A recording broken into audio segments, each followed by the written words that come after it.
जो कर्म को फल देने में सहायक से नो कर्म। हाँ, जो कर्म देखो फल देने में सहायक कारण होते हैं, सहायक द्रव्य, सहायक क्षेत्र, सहायक काल, सहायक भाव आदि और भी हो सकते हैं। तो अपन इतना द्रव्य, क्षेत्र, काल, भाव याद रखेंगे तो इसकी स्पेशल परिभाषा हो जाएगी। तो इसके लिए अब क्या हो गया, नो कर्म का मतलब समझ में आ गया। अब हम क्या पढ़ रहे हैं, मूल और उत्तर प्रकृतियों के नो कर्म। कर्म कांड में क्या विषय चल रहा है अपना, मूल प्रकृति और उत्तर प्रकृतियों में नो कर्म कौन से होते क्या चल रहा है। तद्व्यतिरिक्त के दो वेद किए थे, कौन से, हाँ बताइए भैया। कर्म और नो कर्म। तद्व्यतिरिक्त के वेद की व्यतिरिक्त का मतलब क्या है, शरीर और कर्म के अतिरिक्त जो सामग्री है उसको क्या कहेंगे, तद्व्यतिरिक्त। तद मतलब शरीर, शरीर और कर्म, इनसे अतिरिक्त, इनके अलावा जो सामग्री है जिसके द्वारा कर्म का फल मिलता है वो क्या है। एक तो शरीर है, शरीर के द्वारा कर्म में फल मिलता है कि नहीं, मिलता है। कर्म के द्वारा फल मिलता है कि नहीं, मिलता है। ये तो मुख्य है। इनके अलावा और कौन कौन सी सामग्री होती है जिसके द्वारा कर्म फल देता है, फल देने में कारणभूत होती है, तो उस सामग्री की गणना नो कर्म में की गई। समझ में आ गया, ठीक है। तो अब अपनी कहाँ क्या क्या हो गया था, मूल प्रकृतियों के नो कर्म सबके बता दिए थे। उत्तर प्रकृतियों में कौन कौन से बता दिए थे,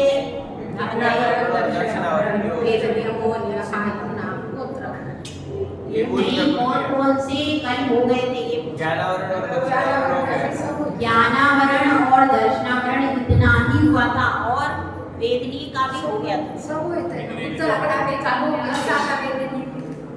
नो कर्म पूछ रहे थे, नो कर्म किसके किसके हो गए थे, ज्ञानावरण और दर्शनावरण के नो कर्म हो गए।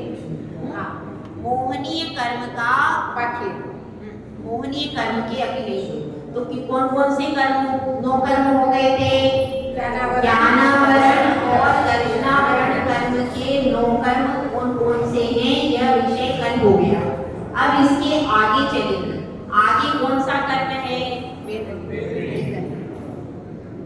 आगे कर्म है वेदनीय, लेकिन इसमें मोहनीय कर्म का दिया हुआ, तो अपन क्रम से पढ़ते हैं। तो इसमें मोहनीय कर्म में उत्तर प्रकृतियों में नो कर्म कहते हैं।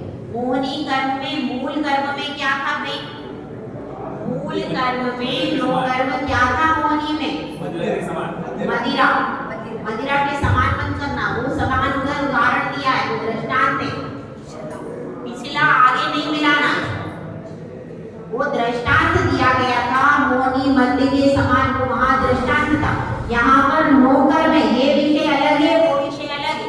पहला जो आया था ना, मैं आपको जब रिवीजन करवाऊंगी तो एक एक चीज क्लियर करूंगी, ठीक है।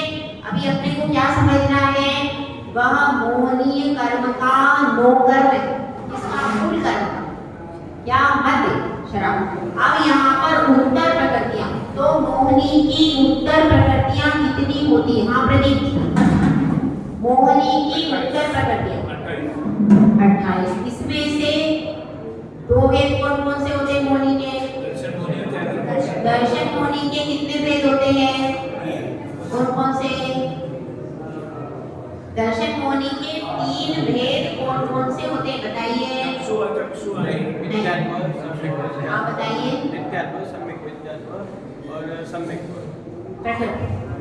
ठीक है।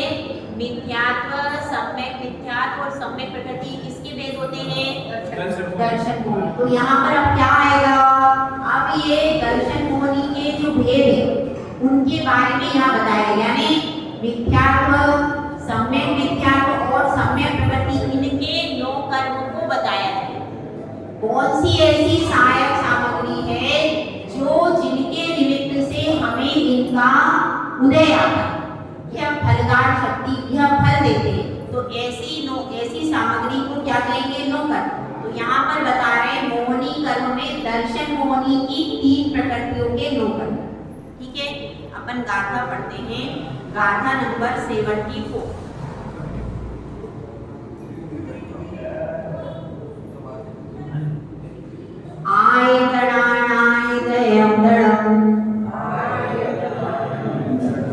सम्मेमिच्छेयहवदिनो कम्मम् उभयं सम्मामिच्छे नो कम्मं बोधिनियामेन। इसमें बताया गया है आयतन और अनायतन। तो जो सम्यक प्रकृति है कौन सी पहले तो मिथ्यात्व प्रकृति, तो इसमें जो 9 कर्म है वो अनायतन है, ठीक है।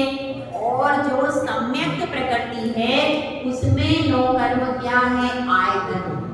और सम्यक मिथ्यात्व जो प्रकृति है उसमें आयतन और अनायतन दोनों प्लस कर दो तो वो क्या हो जाते हैं, 9 कर्म, ठीक है। अब अपन इसका डिटेल पूरा पढ़ते हैं, तो आपको आउटलाइन करना है। अब आउटलाइन के अंदर डिटेल पूरा पढ़ते हैं। सबसे पहले यह बताइए उज्ज्वला जी, आयतन किसको कहते हैं? आयतन की परिभाषा चाहिए, परिभाषा, नाम नहीं। आयतन किसको कहते हैं बताइए? जो सम्यक नहीं होने देता उसको आयतन कहते हैं। सही है क्या प्रदीप जी? आयतन की परिभाषा सही है क्या? नहीं है? आप बताइए क्या परिभाषा है? नहीं, आयतन की पूछिए। आयतन किसको कहते हैं? सम्यक दर्शन कराए उसको आयतन कहते हैं। हाँ, आप बताइए प्रतिभा जी, आयतन किसको कहते हैं? परिभाषा से समझने की बात है, परिभाषा से तो हम समझते, हम परिभाषा से ही समझते ना, आपकी हमारी बुद्धि अलग है। वो परिभाषा से समझ, जो मिथ्यात्व में दृढ़ रहने देता है उसे आयतन, जो मिथ्यात्व में दृढ़ रहने देता है उसे आयतन कहते हैं। उसे आयतन कहते हैं। जो मिथ्यात्व से हटता है। आप बता रही प्रीति जी, बताइए।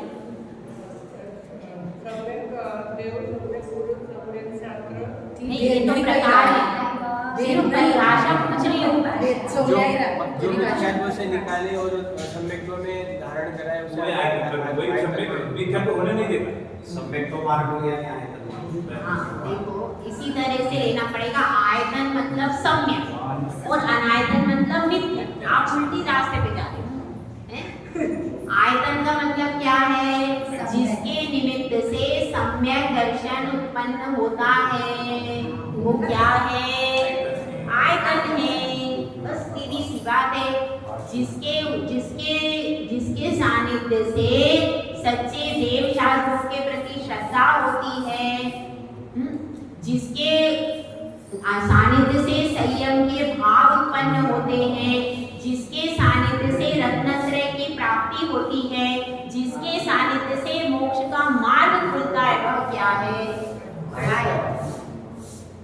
आयतन मतलब मोक्ष मार्ग, आयतन मतलब सम्यक दर्शन का निमित्त।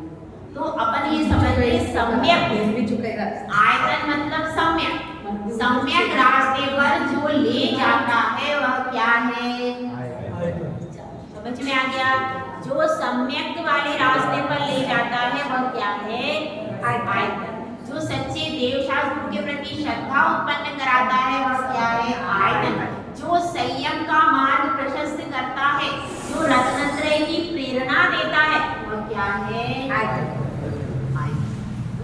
हम परिभाषा नहीं समझते, इसलिए उसके अंदर के गहरे भाव पे ग्रहण नहीं होता। समझ में आया? आयतन क्या है? जो सम्यक्त्व में दृढ़ करता है, सम्यक्त्व में दृढ़ करता है, सम्यक्त्व को उत्पन्न करने की प्रेरणा देता है, संयम को धारण करने की प्रेरणा देता है। एक मुनिराज यहाँ बैठ जाए तो अपनी भाव क्या बनेंगे? हम भी दीक्षा ले। अब साधु के सानिध्य से मन में संयम के भाव होते हैं कि नहीं होते? तो वह भी क्या है? संयम को लेने की प्रेरणा भी मिलती है साधु से। भगवान के पास आते हैं, भगवान ने राग में छोड़ दी, अपने भी परिणाम आगे चारित्र की ओर बढ़ने के बनते। तो ये सब चारित्र के लिए भी आयतन है। रत्नत्रय की प्राप्ति में भी सम्यक श्रद्धान तो कराते हैं, लेकिन रत्नत्रय की प्राप्ति में भी निमित्त कौन है? भगवान भी हैं। भगवान को देख करके भी आपके सप्त व्यसनी भी भगवान के दर्शन करके कैसा हो जाता है? नतमस्तक हो जाता है। वह भी अपने पाप को, दोष को छोड़ देता है। तो भगवान के दर्शन करने से, गुरु के दर्शन करने से, जिनवाणी के पढ़ने से हमारे मन में जो विकार हैं वो सारे संसार के नष्ट हो गए। ये क्या हो गई? आयतन की अव्यालंबना है। अब अनायतन की परिभाषा इसके उल्टी। बताओ। जो मिथ्यात्व में लेकर जाता है और मिथ्यात्व बढ़ाता है उसे अनायतन। जो मिथ्यात्व में लेकर के जाता है या मिथ्यात्व बढ़ाता है, जो मिथ्यात्व का पोषण करता है, वह सब क्या है? इसको अनायतन कहते हैं। अब जो मिथ्याचारित्र की प्रेरणा देता है, मिथ्या दर्शन, मिथ्या ज्ञान, मिथ्या चारित्र की प्रेरणा देता है, उसी में लगे रहने का उपदेश देता है, वो सब क्या है? अनायतन है। जो संसार का मार्ग प्रशस्त करता है, जो संसार को बढ़ा देता है, अनंत कर देता है, वो सब क्या है? जो अनंत संसार की ओर ले जाता है, वह क्या है? ठीक है। तो यहाँ पर बात यही चल रही है। सबसे पहले बताया है सम्यक प्रकृति। क्यों? क्योंकि अपन मोक्ष की साधना के लिए शास्त्र को पढ़ रहे हैं। संसार की साधना के लिए कुछ पढ़ने की जरूरत नहीं है। आराम से बैठो, संसार बढ़ता रहेगा, चतुर्गति में भ्रमण अपना चलता है। उसके लिए कुछ ज्यादा करने की जरूरत नहीं है। लेकिन मोक्ष के लिए बहुत मेहनत करनी पड़ती है। मोक्ष के लिए मेहनत है और संसार के मार्ग के लिए कोई मेहनत नहीं है। अनंत संसार में अनादिकाल से अपन घूमते ही आ रहे। उसको संसार से अपनी परिणति को अलग करने के लिए बहुत पुरुषार्थ करना पड़ता है। तो समझ में आ गया आयतन और अनायतन। तो आयतन में क्या आएगा? सम्यक। अपन जो पढ़ते हैं, अभी तक जो पढ़ा है अपन ने, आयतन में क्या क्या पढ़ा है बताइए? आयतन में क्या क्या आता है? सम्यक दर्शन होता है, देव शास्त्र होते हैं, श्रद्धा, मोक्ष का मार्ग। नहीं, 6 आयतन थे, 6 आयतन के नाम सच्चे देव और उनके मानने वाले थे। ठीक है। सच्चे देव, शास्त्र, गुरु और उनके सेवक या मानने वाले, उनको अपन काय में लेते हैं? आयतन में लेते हैं। ठीक है। तो लेकिन यहाँ पर जो दिया है नो कर्म में थोड़ा सा अलग दिया कि नो कर्म में क्या क्या आएगा? सबसे पहले दिया है जिन देव यानी भगवान। पहला क्या लिया? जिन देव, जिन बिंब लिया नो कर्म में। दूसरा लिया है जिन मंदिर, भगवान का मंदिर। उसके बाद जिनागम और जिनागम के धारी। पहले क्या लिया? देव। देव के बाद क्या लिया? मंदिर। मंदिर भी क्या है? मंदिर में आकर के आपके भाव सम्यक के रूप बनेंगे। मंदिर भी आप देख लेते हो, अभी मंदिर है एकदम से अपनी चर्चा हो, तो यह नो कर्म है। किसका? सम्यक का नो कर्म है। क्या? मंदिर और भगवान, भगवान और भगवान का मंदिर नो कर्म हो गया। किसके लिए? सम्यक प्रकृति के लिए। यहाँ पर अपन प्रकृति वाइज पढ़ रहे हैं, तो यहाँ पर कौन सी प्रकृति आई? सम्यक प्रकृति के लिए जिनदेव और जिनदेव का मंदिर। उसके बाद क्या है? उसके बाद जिनागम यानी शास्त्र और शास्त्र के धारी। जो शास्त्र के धारी हैं, जो ज्ञानवान हैं, वो पंडित भी हो सकते हैं, वो मुनिराज भी हो सकते हैं, आर्यता भी हो सकती है, कोई श्रावक भी हो सकता है। जिसको अच्छा ज्ञान है गाएगा शास्त्रों का, जिसको ज्ञान। ठीक है। पहला क्या हुआ? जिनदेव, उसके बाद जिन मंदिर, उसके बाद शास्त्र और शास्त्र के धारी, मतलब जिनागम लिखा है, जिनागम और जिनागम के धारी, जिनको शास्त्र का ज्ञान।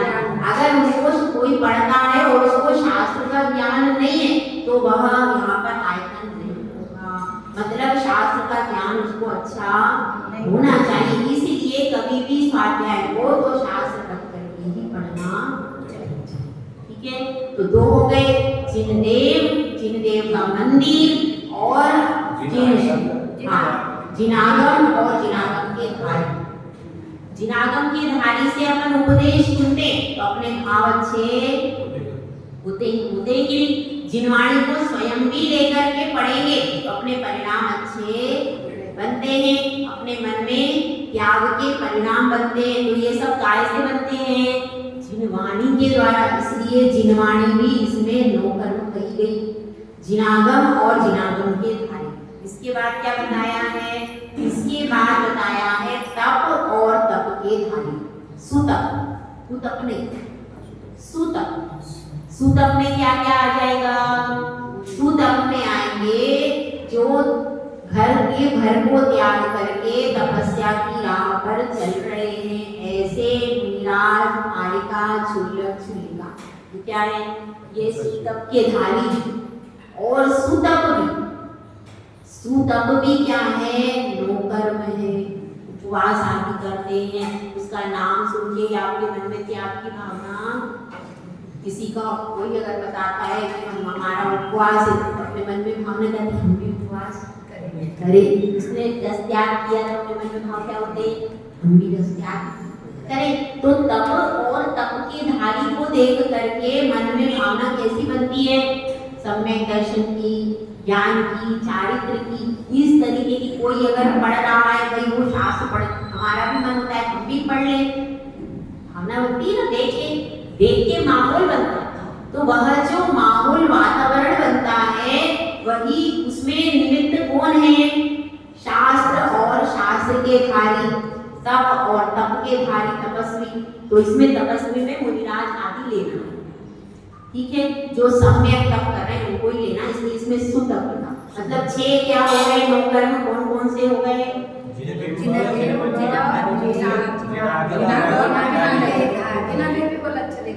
जिनालय और जिनदेव।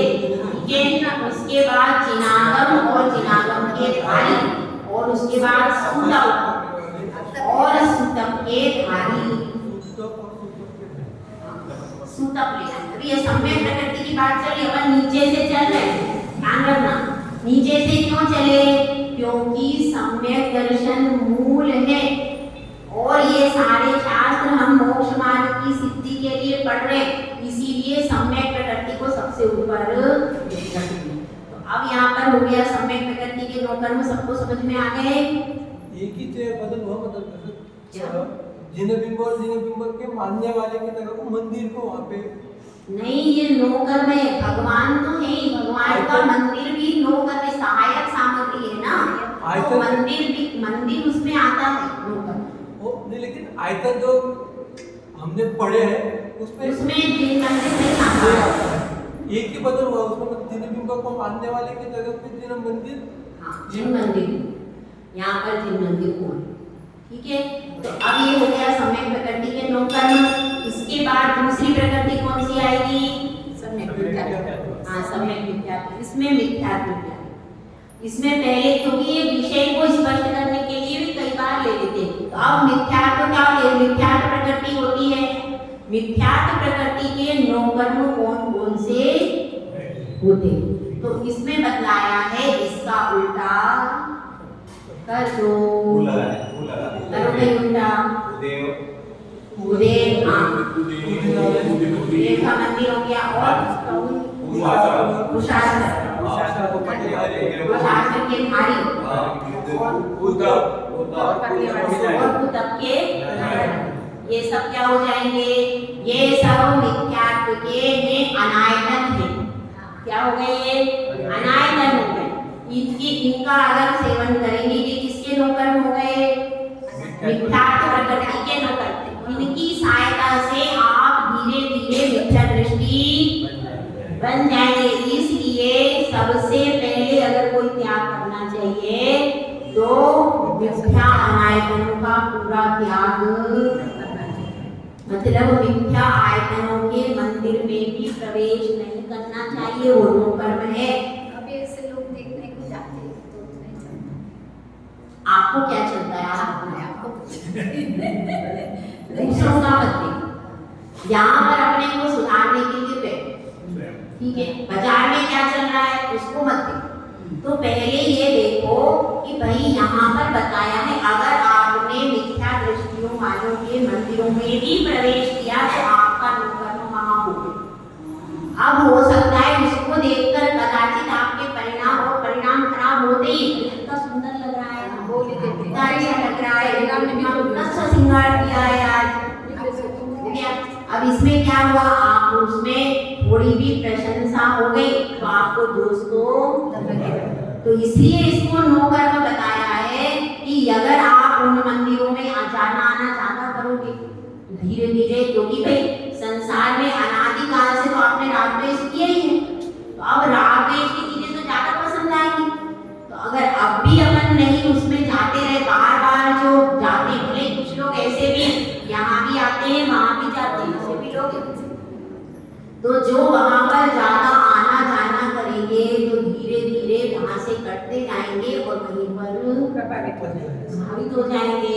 इसलिए ऐसी जगह पर उस मंदिर के अंदर भी नहीं जाना चाहिए, ठीक है, क्योंकि सहायक सामग्री भी होगी तो एक दिन आप बार बार वहां पर जाओगे तो आपको एक दिन क्या हो जाएगा, संगति से सानिध्य से एक दिन वह बेटा है इसके पास रहता है, एक शराबी दोस्त की संगति करता है, एक दिन 2 दिन 3 दिन 4 दिन लंबे समय तक उसके साथ रहेगा, उसके ट्राई करने में क्या है, और एक बार उसने ट्राई किया तो उसका टॉय बन जाएगा,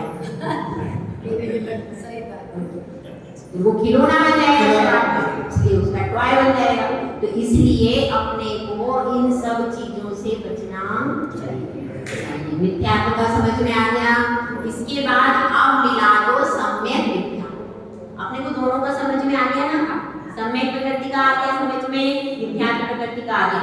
अब मतलब आयतन में भी जाता है वो, अनायतन में भी जाता है, क्या करता है, यहाँ पर आ गया वो भक्ति कर रहा है, वितरागी भगवान है, गुरुनाथ भगवान मेरे स्वामी है करके खूब भक्ति करके यहाँ से गया, जाते ही वो गया दूसरे मंदिर में, दूसरे मंदिर में चला गया, वहाँ भी कह रहा है, वहाँ भी नमस्कार कर रहा है, वहाँ भी पूजा करके आ रहा है, वहाँ भी दूध चढ़ा रहा है, वहाँ भी काम करके, वहाँ भी पूजा अर्चना कर रहा है, तो वो दोनों को मानता है।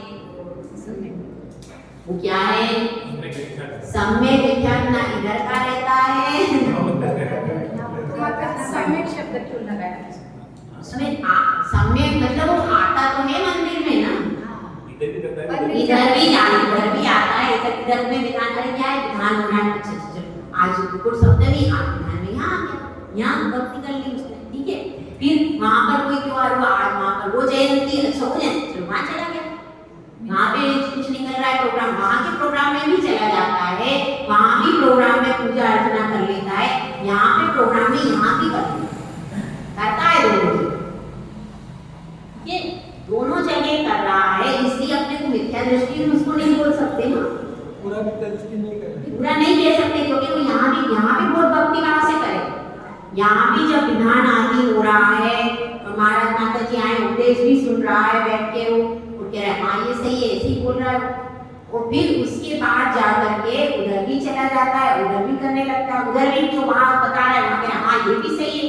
तो दोनों जगह जा करके क्या कर रहा है, मिक्सिंग काम हो रहा है, इधर भी जा रहा है उधर भी जा रहा है, तो उसका कैसा हो जाता है, उसके परिणाम मिक्सिंग बनते हैं, कभी सम्यक रूप बन जाते हैं, कभी मिथ्या रूप बन जाते हैं, निर्णय उसको नहीं है एक जगह का, मतलब जो सिर्फ जिन्हें देव को पूजता है वो सम्यक तो कहलाएगा, जो देव को बसता है सिर्फ कुदेव को बसता है वो मिथ्या तो कहलाएगा, क्या जो सिर्फ कुदेव को बसता है वो मिथ्या तो कहलाएगा, और जो दोनों को कर रहा है में जाता है फिर वो सम्यक मिथ्या, यही बताया इसमें, समझ में आ गया ना। जो केवल वीतरागी भगवान को ही अपना भगवान मानता है, वो कौन हो गया, वो व्यवहार सम्यक दृष्टि, यहाँ पर व्यवहार सम्यक दृष्टि की अपेक्षा से बताया। तो अब उसके बाद जो क्या करता है, जो मिथ्या तो कुदेव शास्त्र को पूज रहा है क्या है, वो वो तो मिथ्या दृष्टि है। उसके बाद जो दोनों में बुद्धि रखता, क्या पता कहाँ से कार्य सिद्ध हो जाए, उधर भी कर ले, उधर भी कर ले। कभी लोग सोचते हैं अरे भाई कभी कभी ऐसा हो जाता है, कभी इधर से हो जाता है, कभी उधर, कभी मैं इधर कर लेता हूँ, कभी उधर कर लेता हूँ। सबका तो विनय इधर दोनों में सबका विनय करते कोई, वो विनय मिथ्या नहीं, वो दोनों जगह उसकी भावना बनती। सम्यक के मतलब जिन देव में यहाँ जिन मंदिर में आके यहाँ भी भक्ति भाव कर रहा है, वहाँ भी भक्ति भाव कर रहा है, सबको समान नहीं मानता। विनय वाला तो सबको समान मानता है, वो अलग बात है। वो अलग, वो विनय मिथ्या। तो वो एक पार्ट हो सकता है इसका आपको थोड़ा। तो अब अपन में समझ में आ गया ना, जो दोनों को मानता है वो सम्यक मिथ्यात्व प्रकृति का नौकर हो जाएगा। जो एक किसको मानता है, मिथ्यात्व के अनायतन को मानता है, वो कौन हो गया, अनायतन को मानने वाला जो है वह उसका नौकर हो गया। और आयतन को मानने वाला क्या हो जाएगा, सम्यक प्रकृति का नौकर। और जो दोनों को मान रहा है मिक्स करके, वो क्या हो गया, सम्यक प्रकृति। ये समझ में आ गया। ये किसके हो गए, दर्शन मोहनी की तीनों प्रकृति। कौन सी, मिथ्यात्व, सम्यक मिथ्यात्व और सम्यक प्रकृति, तीनों के नौकर हो गए। अब इसके बाद देखिए आगे क्या होता है, चारित्र मोहनी। चारित्र मोहनी के कितने फेरे हैं, 25 बताओ। 25 अनंतानुबंधी क्रोध मानना है लो, अप्रत्यक्षान क्रोध मानना है लो, प्रत्यक्षान क्रोध मानना है लो, हास्य रति रति शोक और संतुलन को बनाया। संतुलन ठीक है, तो इस प्रकार से कितने वेद हो जाते हैं, 25। अब इन 25 कषाय जो है 25 के नौकर्म कहते हैं। ये आगे देखिए 75 नंबर। अणो कम्मम मिच्छत्ता यतनादि सुपोदि से साणम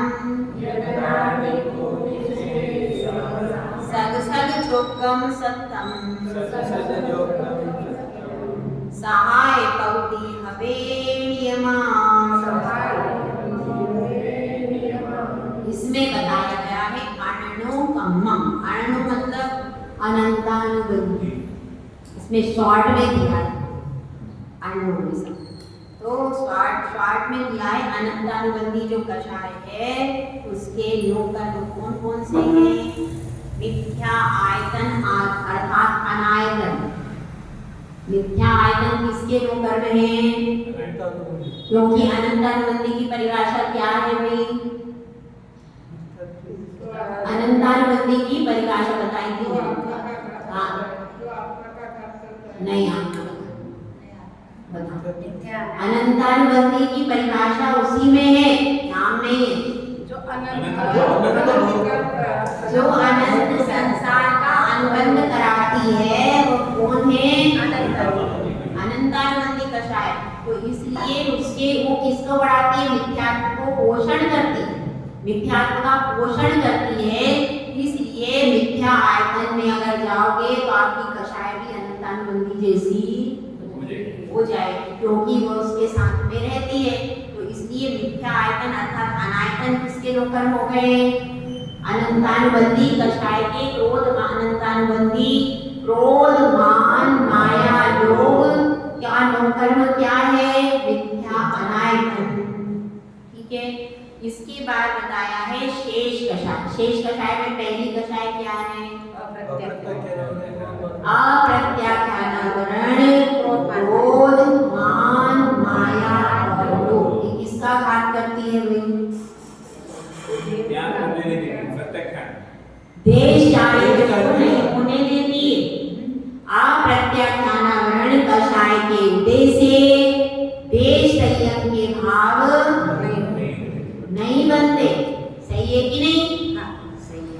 तो यह देश चारित्र। तो अब इसमें क्या लेना है, इसमें लिखा है सग सग जोगम, यानी अपने अपने योग्य शास्त्र और समायक वित्तपुरुषा।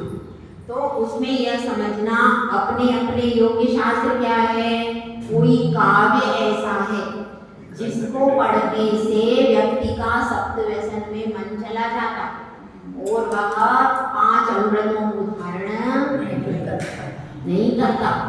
ऐसी फिल्में भी होती हैं जिसमें चोरी करना सिखाते हैं, स्त्रियों के बारे में तरह तरह के नृत्य रहते हैं। तो ऐसे नृत्य, ऐसे गान, ऐसे नाटक और ऐसे शास्त्र जिनको पढ़ने से देश संयम लेने के भाव भी, प्रतिमा लेने के, किसी से कहो प्रतिमा ले, अरे अरे अरे कहाँ, हम तो उसमें 5 राखी में भोजन नहीं छोड़ सकता हमारा, तो रात में भोजन कैसे छोड़ेंगे।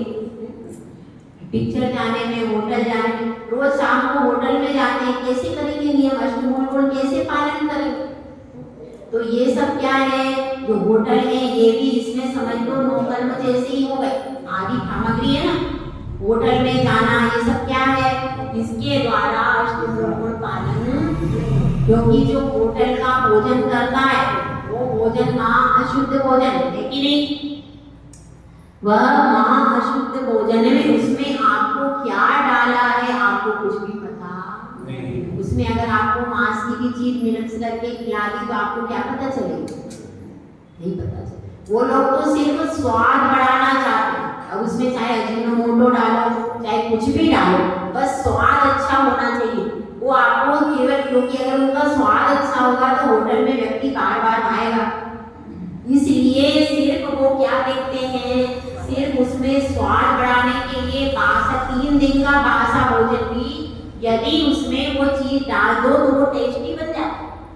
और आप क्या देखते हो, सिर्फ टेस्ट, सिर्फ स्वाद के लिए लोग होटल में जाते हैं कि नहीं। भले घर में अगर सुबह की रोटी है, शाम को यदि माँ दे रही है तो बच्चा नहीं खाएगा, और वहां जाकर 3 दिन की बासी रोटी खा के तो अच्छा था, पैसे मिलेगा, पैसे भी, यहाँ की वो रोटी बिना पैसे की आ रही थी, इतनी महंगी नहीं थी, वहां पर जाकर के 1000 रुपए देके 3 दिन का बासा रोटी खा के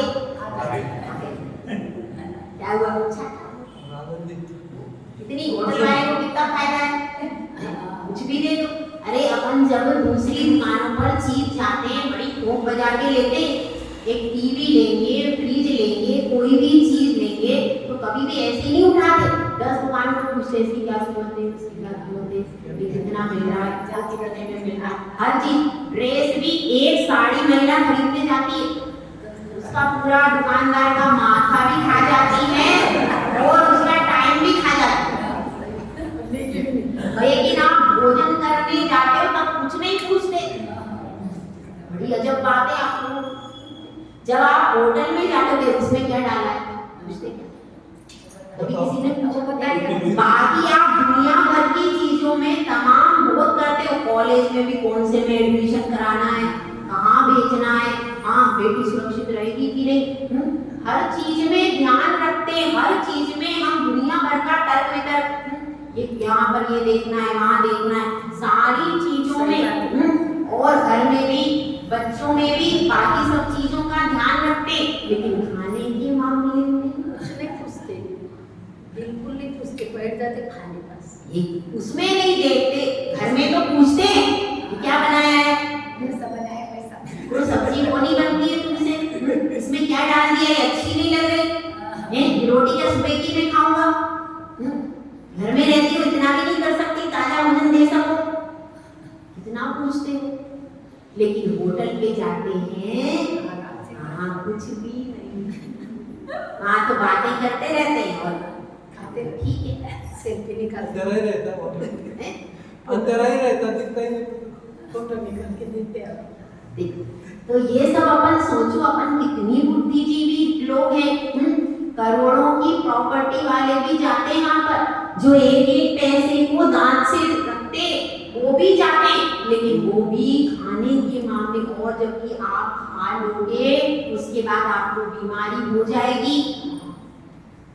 आपने अगर वस्तु, फ्रिज अगर आपने महंगा खरीद लिया, कुछ नहीं गया, कुछ भी नहीं गया, टीवी महंगा खरीद लिया, कुछ नहीं गया, साड़ी भी आपने महंगी खरीद ली, कुछ नहीं गया, लेकिन जो आपने सस्ता और फालतू सामान पेट में भर लिया तो आपकी पूरी जिंदगी स्वाह हो जाएगी। आप क्या जानते हो, उस भोजन से आपको कैंसर, टीबी, तरह तरह तरह की महान महान बीमारियां हो सकती है, लेकिन फिर भी हम नहीं सोचते, नहीं विचार करते और जैसे का तैसा खा करके। बड़े आश्चर्य की बात है, ये दुनिया का बड़ा आश्चर्य है साहब। ठीक है, अब अपना क्या चल रहा है, अप्रत्याख्यानावरण कषाय का नौकर्म क्या लिखा है इसमें, उस शेष कषायों के नौकर्म अपने अपने योग्य शास्त्र, यानी अगर आप ऐसी भी पुस्तकें आती हैं, उन पुस्तकों को आप पढ़ लो, ऐसे उपन्यास आते हैं, वो उपन्यास को आप पढ़ लो, उसमें पढ़ के आपका मन विचलित हो जाएगा, अपना मन विचलित हो जाएगा, आप सप्त व्यसनों में प्रवृत्ति करोगे। ऐसी ऐसी किताबें आती हैं। अब टीवी में पिक्चर्स आती है, वेब सीरीज आने लगी माता। क्या होती है? वेब सीरीज वो पिक्चर से ज्यादा खराब है। अच्छा, पिक्चर से ज्यादा खराब, और ये अभी सीधा मोबाइल में दिखते हैं और वो भी फ्री ऑफ होता है। तो ऐसी कुछ चीजें हैं कि उसमें पहले ऐसी फिल्में होती हैं और ऐसी पिक्चर्स, ऐसे नाटक होते हैं, पहले नाटक आदि होते थे, नाटक होते थे, ऐसी किताबें होती थी जिनको पढ़ करके व्यक्ति का 7 व्यसन में मन लगता है, 5 पापों में प्रवृत्ति होती है, हिंसा करने लगता है, वो परिग्रह को रख लेता है, तो जिसके निमित्त से 5 पापों में सप्त व्यसनों में प्रवृत्ति हो जाती है। व्यक्ति के देश संयम लेने के भाव नहीं बनते। ऐसे काव्य, एक गीत चला था पहले, एक गीत कई विदेशों में चला था, उस गीत को जिसने सुना उस बच्चे ने सुसाइड कर लिया, एक गीत चला था। तो अब बाद में सरकार ने उसमें प्रतिबंध लगा दिया। तो ऐसे ऐसे गीत होते हैं जिनको सुन के एकदम व्यक्ति ऐसा हो जाता है कि वो अपनी प्रवृत्ति को भूल जाता है। इसी प्रकार से ऐसी फिल्में भी बहुत सारी हैं, है कि नहीं? गेम था माता जी, गेम था, गेम नहीं था, वो गीत था। वो गीत का सुना था मैंने। गेम का नाम था कि बच्चे उसके सीधा खेलते खेलते सुसाइड करते थे। गेम भी था, गीत मैंने जो पहले सुना था, बहुत पहले मैंने सुना था, वो कोई गीत था। गीत तो मुझे इंग्लिश में था, वो कोई गीत था इंग्लिश का। अभी भी एक ऐसे गेम था माता जी कि उसको बच्चे खेलते खेलते सुसाइड कर देते थे। गेम का बहुत पबजी वो गेम था और ये कोई गाना था, ये विदेशी कोई गीत था जिसको सुन करके लोग इतने निराश हो जाते थे जीवन से, बिल्कुल अब कुछ है ही नहीं जीवन में।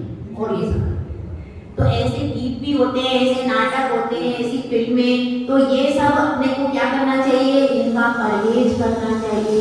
ऐसी पिक्चर्स आप देखते रहोगे तो आपके संयम लेने के कभी भी भाव बनने के कभी नहीं बनेंगे। इसलिए ऐसी पिक्चर्स, ऐसी चीजों का और बच्चों को विशेष तौर से ध्यान रखना चाहिए। मोबाइल में बच्चा क्या देख रहा है, क्योंकि मोबाइल में आजकल सब चीज आती है,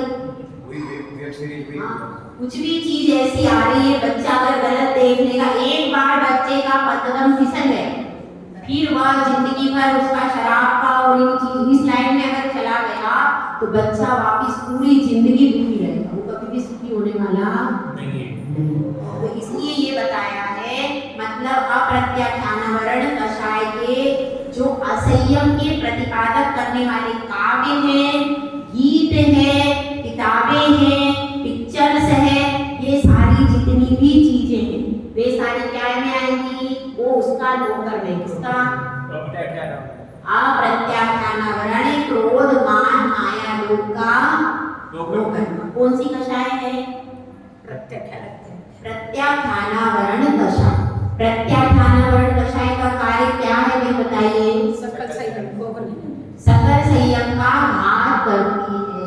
तो अब ऐसा समझना, लोग प्रतिमा तो ले लेते, बिल्कुल शुद्ध भोजन करते, शुद्ध भोजन कर रहे, प्रतिमा आदि भी ले ली, लेकिन उसके बाद भी जब अपन कहते हैं कि मुनि, अरे पंचम काल में मुनि नहीं होते, तुम्हें पता नहीं है? पंचम काल में मुनि नहीं होते, अपने घर पे बैठो, अरे दीक्षा वीक्षा नहीं लेना, अपने को क्या करना है, घर में शुद्ध भोजन करो, रात्रि भोजन का त्याग करो, मगर घर से बाहर नहीं निकलना। वे तो मिथ्या दृष्टि होते, ऐसा शास्त्रों में उनके लिखा है। ये सब शास्त्र कैसे हैं? ये सब शास्त्र सकल संयम के घातक नौकर हो गए। प्रत्याख्यानावरण कषाय के नौकर में ऐसे जो शास्त्र हैं और ऐसे जो शास्त्र सुनाते हैं, बार बार कोई अगर उसमें दीक्षा लेने के लिए प्रेरित हो जाए तो उसको तुरंत बाहर खींच लेते हैं, घर में कर लेते हैं, नहीं अपने यहाँ नहीं जाते हैं। ये सब है ना ऐसे शास्त्र। ऐसे शास्त्र को मानने वाले, ऐसे शास्त्र को पढ़ने वाले जो हैं वो सब इसके अंतर्गत आएगा। ऐसे काव्य भी हैं, ऐसे नाटक भी हैं जिसमें देश संयम को तो फिर भी मान लेते हैं, लेकिन सकल संयम के लिए मना करते हैं कि सकल संयम, अरे मुनिराज तो ऐसे होते हैं, वो तो स्नान नहीं करते हैं, वो तो भगवान ऐसे होते हैं, उनका तो ऐसा होता है। ऐसे जो मुनियों की निंदा करते हैं, आर्याओं की निंदा करते हैं, संयम की, सकल संयम की निंदा करते हैं, तो ऐसी जो चीजें हैं वो क्या है, वो इसका नौकर में है। ऐसे व्यक्ति जो मुनिराज की निंदा करते हो, आर्यकाओं की निंदा करते हो, ऐसे व्यक्ति की संगति भी नहीं करना। अगर आप उनकी संगति करोगे तो आपके एक दिन कभी भी आर्यका मुनि बनने के भाव भी नहीं होंगे। इसलिए ये ध्यान रखना, इसमें यही बताया है जो ऐसे काव्य है, नाटक है, कोश शास्त्र है आदि और इनको जो बताने वाले हैं उनकी यदि हम संगति करेंगे तो हम कभी भी संयम को धारण, सकल संयम को धारण नहीं कर पाएंगे। इसलिए अप्रत्याख्यानावरण कषाय का नौकर में क्या हुआ, देश संयम होगा। हाँ, कौन से सकल संयम को, सकल संयम को घात करने वाले जो शास्त्र हैं, जो काव्य है, जो नाटक है, जो कोशास्त्र आदि है, और उनको प्रतिपादन करने वाले जो लोग हैं, जो बार बार कहते हैं भैया मुनि नहीं होते, मुनि नहीं होते, मुनि मिथ्या दृष्टि होते, ऐसा जो प्रतिपादन कर रहे हैं, जो निंदा करते हैं संयमी जीवों की, वो सब क्या हो गए, इसके नौकर हैं। ऐसे जीवों की संगति अपने बच्चों को भी नहीं करने देना, नहीं तो अपने, वो भी तो उनको मानते, उनके पास भेजो अपने बच्चे। अगर आपने बच्चे भेज दिए, कल से वो सीख गया मुनि नहीं होते, तो आपको उसके दिमाग से निकालना मुश्किल हो जाएगा। इसलिए ऐसा ध्यान रखना चाहिए। अब क्या है, इसमें पूछना है, अभी विज्ञान बोलता है कि चांद पे गए, तो ये पढ़ते हैं, स्कूल में पढ़ाते हैं चांद पर गए, फिर बच्चे मानते हैं कि चांद पर विज्ञान अपने शास्त्रों में निकलता है कि चांद पर नहीं जा सकता, आज तो नहीं जा सकता, तो इसमें क्या भूमिका रहेगी? इसमें भूमिका यह है, उसमें क्या बताया आपने, चांद पर गए हैं, ठीक है, तो उनको ये बताना भाई वो चांद पर तो कोई जा ही नहीं सकता। चांद पर जाना क्यों संभव नहीं है, क्योंकि वह विमान है। लेकिन अभी तो मान्यता तो हो गई ना, मान्यता हो गई, तो अपने बच्चे को अपने घर में बिठा करके समझाओ कि वो अपने, केवल अपने बच्चे को समझाना है, उनको नहीं, अपने बच्चे को समझाओ वास्तव में चंद्रमा क्या होता है। चंद्रमा वास्तव में ये विमान है, जो दिखाई दे रहा है वो क्या है, विमान है, और उसके अंदर चंद्रमा जो इंद्र है उसका पूरा परिवार है उसके अंदर। तो यह जो दिखाई दे रहा है यह विमान है, और हमारे शास्त्रों में तत्वा सूत्र, आप उसको पढ़ो, तत्वा सूत्र में आया है ना 880 योजन पर जो यह वर्णन आया है, अपने बच्चे को बिठा करके वह वर्णन पढ़ाओ कि देखो बेटा ये अपने शास्त्र में आया है। अपने जो आचार्य होते हैं वो मिथ्यावादी नहीं होते, या अगर आपने ये सारा वर्णन उसको पढ़ा दिया तो वह समझ जाएगा कि वो लोग किसी और जगह पर गए हैं, चंद्रमा पर नहीं गए। चंद्रमा पर तो कोई जमीन है ही नहीं, आप प्लॉट कैसे करते, तो विमान है हवा में घूमता रहता है एक जगह। चंद्रमा का विमान तो घूमता रहता है, उस पर पृथ्वी है नहीं, आप प्लॉट कट रहे, प्लॉट थोड़ी कर सकते हो। तो वो किसी और जगह पर पहुंच गए हैं जहाँ पर कुछ पृथ्वी है, कोई टीला या टापू है जहाँ पर पृथ्वी है, और उसको चंद्रमा का नाम दे रहे हैं, वास्तविकता नहीं है। और धीरे धीरे ये भी काम खत्म होगा, जैसे बहुत सारी चीजों को वो मानने लगे, पृथ्वी घूमती है, इसको उन्होंने अस्वीकार कर दिया, मना कर दिया ना, पृथ्वी नहीं घूमती ना। पहले बताते थे पृथ्वी गोल होती है, पृथ्वी घूमती, अब क्या मान्यता हो गई विज्ञान की, पृथ्वी नहीं घूमती है। प्रतिष्ठा करके उसके ऊपर से कैलकुलेशन करो। तो यहाँ पे कहीं भी ऐसा मानने लगे तो ठीक है, तो मतलब देखिए वो जो समाधान है अपने बच्चों को, वो अपने शास्त्रों के समाधान उनको शांति से बैठ करके तो तब वो उस चीज को रियलिटी में समझेंगे और इसको तर्क के द्वारा भी समझाया जा सकता है। ठीक है, अब यह अपना हो गया। अब एक कषाय बची, अभी तो 2 बची। कर ले अब इसको दोपहर में ले लेंगे, 2 कषाय बचेंगे। इसको पूरा कंप्लीट कर ले 2 मिनट में। देखिए संजलन कषाय जो है, यहाँ पर चौथी कषाय कौन सी बची? संजलन कषाय। तो संजलन जो कषाय है उसमें क्या योग कर्म है? संजलन कषाय जो है किसका कर्तव्य? यथाख्यात 11वें गुण स्थान से लेकर के 14वें गुण स्थान तक जो है वह उसका क्या करती है? धारण। तो इसके उसके कौन से कार्य आएंगे? जो यथाख्यात निराश तो बन गए, लेकिन जो आत्मा में स्थिरता चाहिए वह क्या है? उस स्थिरता में वह प्राप्त नहीं होगा, क्योंकि 11वें गुण स्थान के बाद तो आत्मा की प्रवृत्ति के अलावा कुछ है ही नहीं, शुक्ल ध्यान की पूरी प्रवृत्ति। तो उसमें जो वो स्थिर नहीं हो पा रहे हैं, उसके लिए जो सामग्री है, जो द्रव्य क्षेत्र काल भाव के कारण वो मुनिराज अपनी आत्मा में स्थिरता नहीं प्राप्त कर पा रहे हैं, वो उसका नो कर्म, इसका संजलन कषाय का नो कर्म। ठीक है, और इसमें आगे का बाद में। जय गुरुराज, जय सुखदेव साहब।